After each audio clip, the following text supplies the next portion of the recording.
Épître de Paul aux Colossiens, chapitre 1er. Paul, apôtre de Jésus-Christ, par la volonté de Dieu, et le frère Timothée, aux saints et fidèles frères en Christ qui sont à Colosse. Que la grâce et la paix vous soient données de la part de Dieu notre Père. Nous rendons grâce à Dieu, le Père de notre Seigneur Jésus-Christ, et nous ne cessons de prier pour vous. Ayant été informés de votre foi en Jésus-Christ et de votre charité pour tous les saints, à cause de l'espérance qui vous est réservée dans les cieux, et que la parole de la vérité, la parole de l'Évangile, vous a précédemment fait connaître. Il est au milieu de vous et dans le monde entier.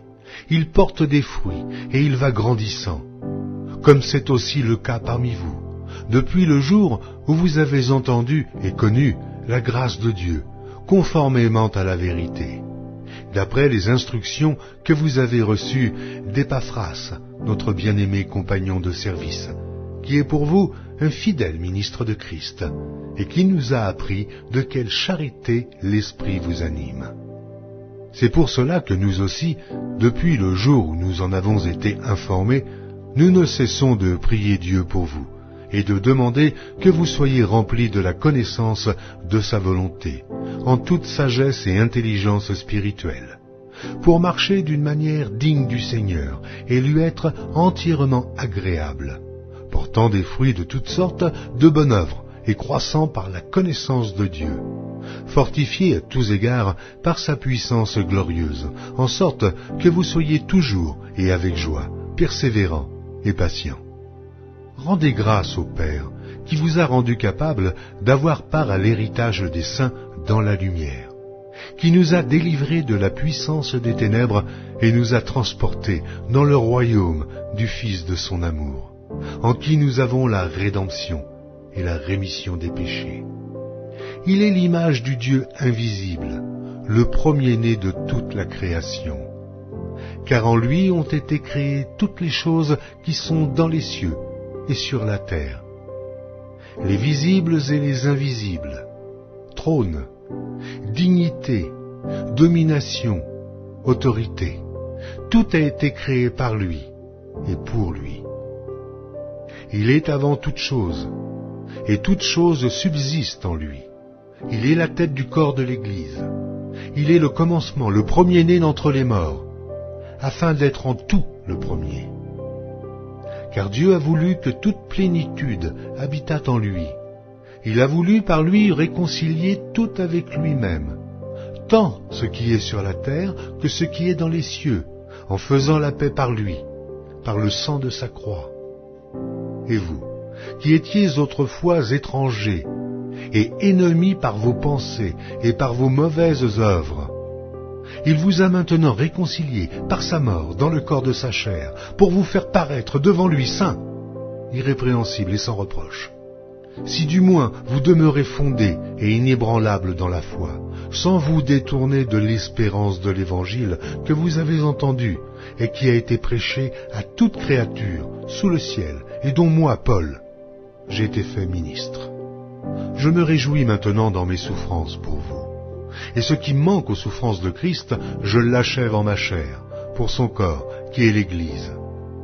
C'est d'elle que j'ai été fait ministre, selon la charge que Dieu m'a donnée auprès de vous, afin que j'annonçasse pleinement la parole de Dieu, le mystère caché de tout temps et dans tous les âges, mais révélé maintenant à ses saints, à qui Dieu a voulu faire connaître quelle est la glorieuse richesse de ce mystère parmi les païens, savoir Christ en vous, l'espérance de la gloire. C'est lui que nous annonçons, exhortant tout homme et instruisant tout homme en toute sagesse, afin de présenter à Dieu tout homme devenu parfait en Christ. C'est à quoi je travaille, en combattant avec sa force qui agit puissamment en moi.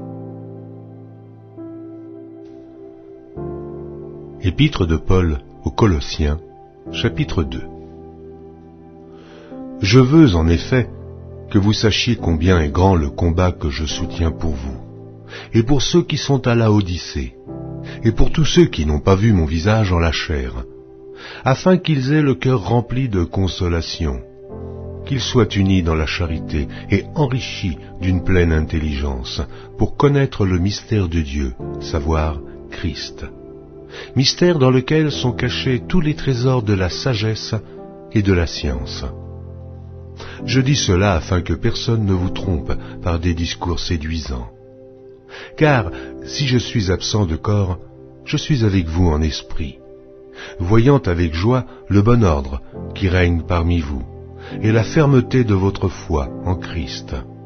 Ainsi donc, comme vous avez reçu le Seigneur Jésus-Christ, marchez en lui, étant enracinés et fondés en lui et affermis par la foi, d'après les instructions qui vous ont été données, et abondez en actions de grâce. Prenez garde que personne ne fasse de vous sa proie par la philosophie et par une vaine tromperie, s'appuyant sur la tradition des hommes, sur les rudiments du monde, et non sur Christ.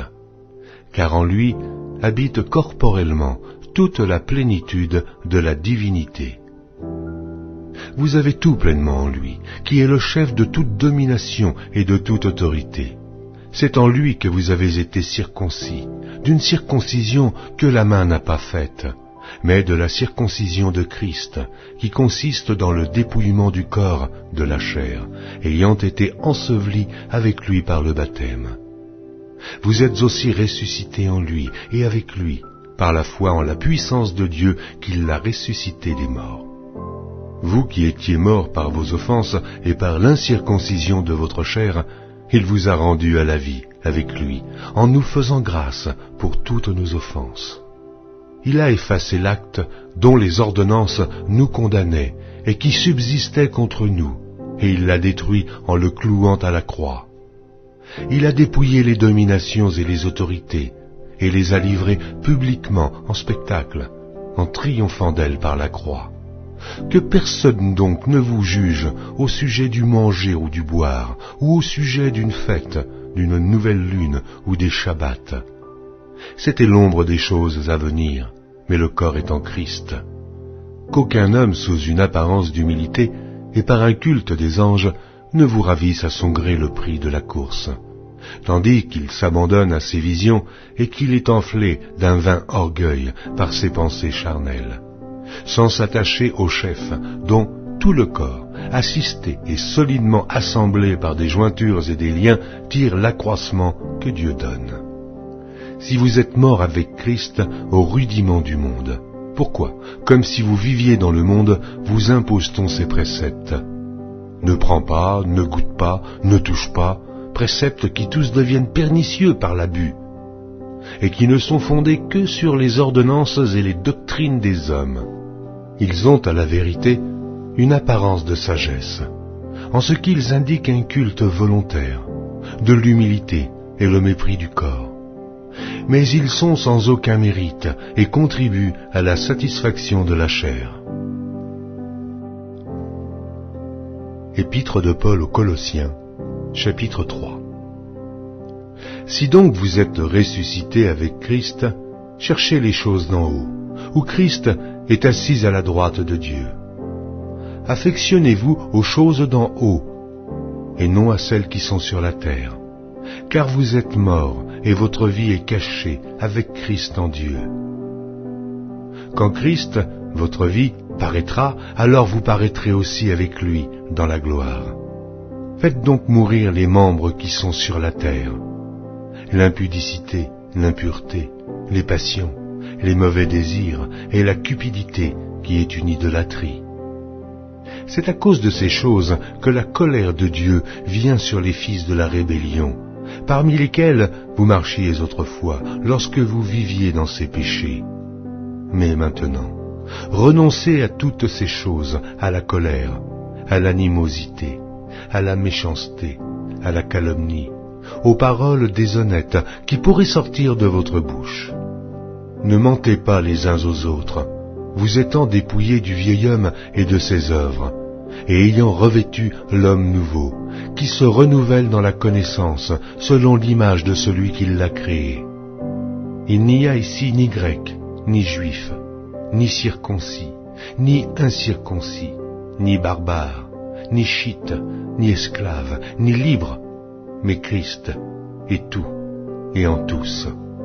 Ainsi donc, comme des élus de Dieu saints et bien-aimés, revêtez-vous d'entrailles de miséricorde, de bonté, d'humilité, de douceur et de patience.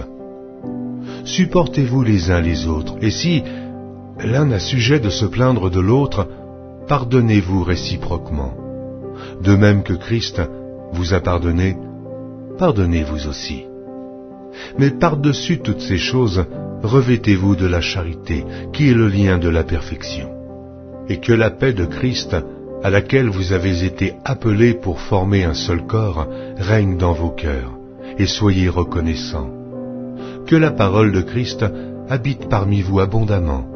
Instruisez-vous et exhortez-vous les uns les autres en toute sagesse, par des psaumes, par des hymnes, par des cantiques spirituels, chantant à Dieu dans vos cœurs sous l'inspiration de la grâce.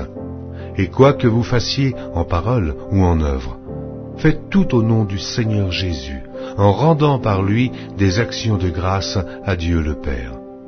Femmes, soyez soumises à vos maris comme il convient dans le Seigneur. Maris, aimez vos femmes, et ne vous aigrissez pas contre elles. Enfants, obéissez en toutes choses à vos parents, car cela est agréable dans le Seigneur. Pères, n'irritez pas vos enfants, de peur qu'ils ne se découragent. Serviteurs, obéissez en toutes choses à vos maîtres, selon la chair, non pas seulement sous leurs yeux, comme pour plaire aux hommes, mais avec simplicité de cœur, dans la crainte du Seigneur. Tout ce que vous faites, faites-le de bon cœur, comme pour le Seigneur et non pour des hommes, sachant que vous recevrez du Seigneur l'héritage pour récompense. Servez Christ le Seigneur. Car celui qui agit injustement recevra selon son injustice. Il n'y a point d'acception de personne.